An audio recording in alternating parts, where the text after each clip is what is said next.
Walk into any Catholic parish in Rome, then into an Orthodox cathedral in Moscow, and you are stepping into two entirely distinct Christian traditions.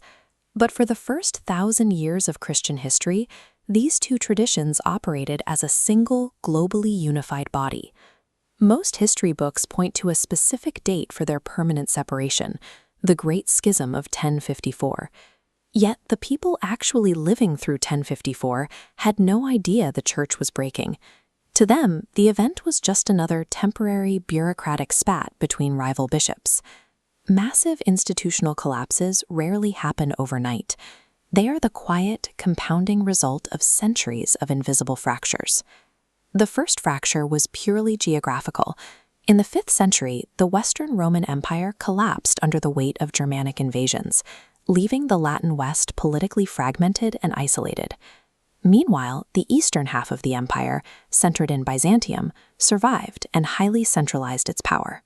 That physical separation quickly created a linguistic one. The isolated West read, wrote, and spoke almost exclusively in Latin, while the prosperous East operated entirely in Greek. Without a shared language, the two halves of the Christian world stopped reading the same theological texts. They couldn't easily debate new ideas or participate in each other's cultural milestones. You cannot remain a unified organization if you literally cannot understand the words the other side is saying. Physical and cultural isolation guaranteed an ideological drift. That drift accelerated when it came to the question of who was actually in charge. In the West, the collapse of imperial authority left a massive power vacuum.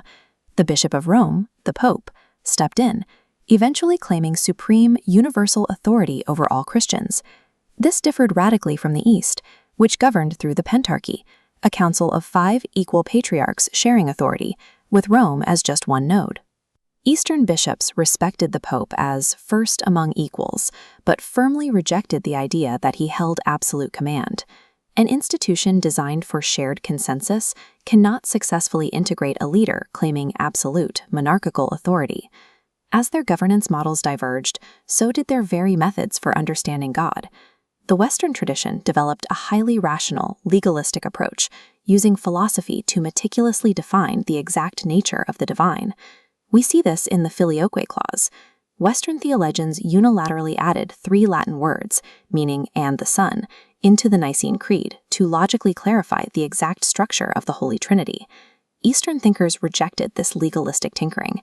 Their tradition was deeply mystical, prioritizing a direct, intuitive, and visual experience of God over rigid rational categorization. When they tried to resolve their disagreements, they found they were no longer speaking the same philosophical language. Logic and mysticism require entirely different methods for establishing truth, which brings us back to 1054. After centuries of mounting tension over language, authority, and the Filioque, papal legates from Rome marched into Constantinople and excommunicated the Eastern Patriarch. The Patriarch promptly excommunicated them right back. Yet the average Christian sitting in a pew noticed nothing. Diplomatic ties were severed, but the everyday church largely carried on, assuming the leadership would eventually sort it out.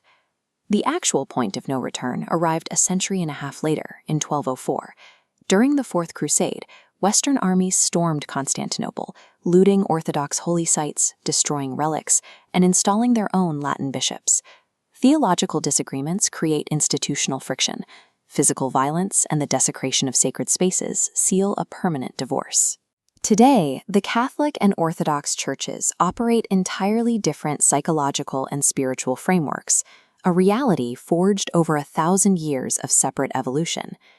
In 1965, Pope Paul VI made a historic gesture to bridge that millennium-wide gap by officially nullifying the excommunications of 1054. Patriarch Athenagoras immediately reciprocated, lifting the anathemas from the eastern side. But a diplomatic signature cannot erase history. The underlying differences in how the two churches govern themselves and understand theology remain entirely unresolved. Catastrophic institutional splits rarely stem from a single fiery argument. They happen quietly, through lost translations, shifting power dynamics, and the slow tragedy of simply growing apart.